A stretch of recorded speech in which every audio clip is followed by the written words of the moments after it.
Hey, it's Clay. Welcome to another League of Legends video. This is going to be a quick topical, teaching commentary focusing on the level 2 all-in. Knowing the level 2 all-in in every lane, in every laning situation is extremely important, except for maybe in jungle, but in top, mid, or bot lane, this is extremely important. I would say that bottom lane is probably the place where this has the biggest impact right now. Just because top lane tends to be a bit of a farm fest, where both champions are trying to just go really tanky. There aren't a lot of like early aggressive top laners that are kind of stronger in meta right now. And in mid lane, generally champions are much more long range, and they're going to farm. They have the capability of farming from range, so it's a little bit different. But in bottom lane, especially because you have a duo lane, the potential for an early all-in is very high, especially because your supports have high CC. So in this game I'm playing Thresh, and right from the very beginning I was very keenly looking for a level 2 all-in. And so there are two things that go along with it. Number two is you have to understand your lane matchup. I'm sorry, that's number one. Number one is you have to understand your lane matchup. In this lane, Sivir and Thresh, we are much stronger than Janna and Vayne. Both Janna and Vayne are very weak laners. You see here goes the level 2 all-in. We actually get the hook, and there pick up the kill. But so the first thing is understanding your lane matchup, understanding which champions are stronger. So Thresh and Sivir are both really strong at level 2. Sivir gets both of her main damage spells at level 2, or Q and her W, and Thresh gets his main CC spells at level 2. So in terms of lockdown, Thresh is as strong as he'll be right at level 2 as he will be for a really long time. And then the second thing is you have to know exactly when you're going to hit level 2. And then the second thing you need is you need to know exactly how many creeps it will take for you to hit level 2. And this is different between the mid and top lane versus the bottom lane. In a solo lane, you need to have the first 6 creeps, so there's going to be 3 melee minions and 3 ranged minions on the first wave. You need to get XP from all 6 of those minions, and then once the first melee minion dies, you will immediately hit level 2. So the basic idea is that first you need to get to lane before the first melee minion dies. And this can be a little bit random and out of your control depending on how much of a leash you give to your jungler and how the minions start aggroing to each other when they get to lane. Sometimes the minions will be stupid and they'll all start attacking the same one, and then it will die really fast, and then you'll be really sad. So then you need to be aware that it will take the second melee minion. But generally the idea is in a solo lane, if you get the first 6 creeps and then the first melee minion after that will give you level 2. And so then you need to anticipate this. So when you get to lane, you need to, the first wave you don't really need to push that much, but you need to stay even with your opponent. If your opponent is pushing, push back. You need to complete the first wave at about the same time as your opponent. But then the real kicker is once the second wave comes, once they're kind of and start fighting each other, then you need to start autoing the creeps to get the first melee minion low. And generally you want to try and target whichever one is leading the charge and gets targeted by your minions first. Start autoing it and then prepare yourself, because when you're ready to last hit it, and sometimes it's almost better to even skip the last hit. A lot of times in order to get the last hit you'll need to wait like a second for the creeps to get it low, but sometimes it's best to even just rush it down as fast as you can to hit level 2, and then watch your opponent. If they are doing the same, then you need to hit level 2 and then kind of prepare yourself for them all-inning you. But the real kicker is that you actually get level 2, because if you get level 2 and they all-in you in your creep wave, you will win.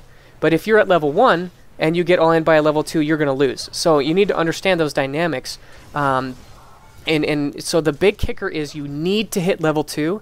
And then if you hit level 2 first, then you can go aggressive and go all-in them. But if you guys hit level 2 at the same time, then it's best to be a little bit cautious and defensive.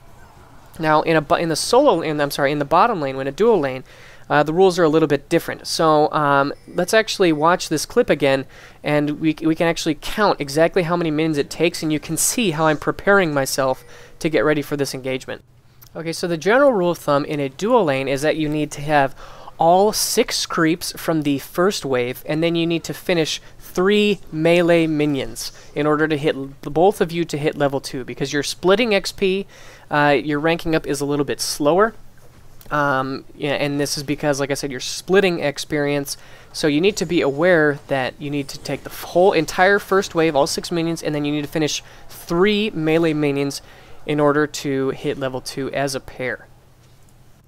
Okay, so if we actually watch this clip here from the beginning, you'll notice that both Sivir and I are going to make it into lane within time to get all of these creeps, that we're not late. I actually have I turned on the options menu. You can see right above my head there it says 38 XP, 38 XP. So that's in the interface menu. You can turn that on to see experience gain. I do that specifically so I can tell whether or not I'm in experience range for situations just like this. Now I want to rewind this back to the beginning again, because there's a second part here of this clip that I want to show, and that is that you want to keep track of how your opponents are gaining experience. If you'll notice, Sivir uses her W on the wave, and I posture myself very aggressively to try and push them back. I take a little bit of harass, but if you watch, the minion in the back, the blue one that dies right there, Vayne did, and Janna did not get experience for that, especially Vayne. I'm not 100% sure if Janna did or not, but so I know for a fact that Vayne did not get experience for that minion, and I was watching that specifically to keep track of. So if you can posture yourself in such a way with the threat of a crowd control, then you can step up and try to push them back so that you zone them away from even just one minion can oftentimes be the difference. And in this clip, it helped us quite a bit. So if we watch this clip again from the beginning, taking into account everything we've learned, both Sivir and I are going to make it into lane in time. We know we're a stronger lane matchup. I posture myself to try and zone them away even from just one creep to make sure that we get there in time, that we hit level 2 in time. You can see these blue caster minions that Janna and Sivir are not even close to pick up this experience. And now the second wave is coming, and this is really when things are important. Now watch me. I start auto-attacking the minions. I'm not trying to last hit them. I'm just trying to get them really low so that Sivir can pick up the last hits. Now there goes the first one. There goes the second one. Now the third one. And watch how I react. I immediately start walking forward. I hit level 2. I get creep block a little bit, but then I throw out the hook, and the lane is already over. There's a flash. I exhaust. We get the first blood. And that's a kill. So a very, very clean kill there for us. And it really led to this game snowballing out of control. I'm not going to actually watch the entirety of the rest of the game, but this week we ended up getting really, really far ahead. Sivir got super fed, ended up carrying this game really hard. It wasn't really even that close, but it really all boiled down to the level 2 all-in. And so you need to be aware of everything that's going on and the dynamics of these lane matchups, so that you can really capitalize on your opponent's mistakes. Because of our strength, and you can see I'm landing another hook, getting a second kill here. Good job. Oh, actually, I think Sivir flashes for this one and gets barrier baited. Yeah, she does. That was pretty funny. I thought she had that kill, but unfortunately she did not. But anyways, let's recap a little bit of what we learned. So the first things first is you need to know your lane matchups. If you are stronger, and actually no matter what, you need to hit level 2. Either before or at the same time as your opponent. And if you're stronger, you want to try to take advantage of that. If you're weaker, you need to realize your disadvantage and prepare yourself for being all-in and try to hit level 2 at the same time as them, and then you can defend against that all-in successfully. And then secondly, you need to get to lane on time so that you can get all of the creeps. So if you miss even just one creep, that can oftentimes be the difference between life and death at level 2. And then thirdly, you need to know exactly how many creeps it takes to hit level 2. So in a solo lane, that is the entire first wave plus 1 melee minion. In a duo lane, that would be the entire first wave plus 3 melee minions. And then once once the second wave comes, especially in the duo lane, you want to start auto-attacking those creeps, preparing yourself to go all in. And then when the moment you hit level 2, prepare yourself to hit control Q. For me, that was to level up my hook. I hit Control Q immediately, and I threw out the hook, and we got the kill. So anyways, I hope you guys can take away from this and add this to your gameplay.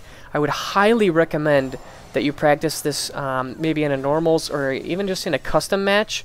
Hitting level 2 earlier and faster than your opponents is really important. And you can apply this in other situations if maybe you have a really strong level 3.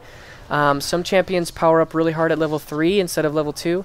Other champions power up really hard at level 6 if you have a really, really strong level 6. Maybe something like Kassadin. This is also something that you can do, or Gragas. With a really powerful in-combat ultimate. This is also, keeping track of experience. It gets a little bit trickier the longer the game goes, just because a lot of times you might back or your opponent might back and you'll kind of forget where things are at. But nonetheless, having a basic understanding of you know, what happens when you level up. You know, not only do you gain, you know, a whole nother ability, but you gain stats, you gain power, you gain, you know, health, armor, attack damage. All these different things are added to your champion that make you so much stronger. So being aware of these level 2s and the power spikes associated with them is super important. So anyways, I hope you guys enjoyed this video. Let me know your thoughts down below, and I'll see you guys again soon. Bye.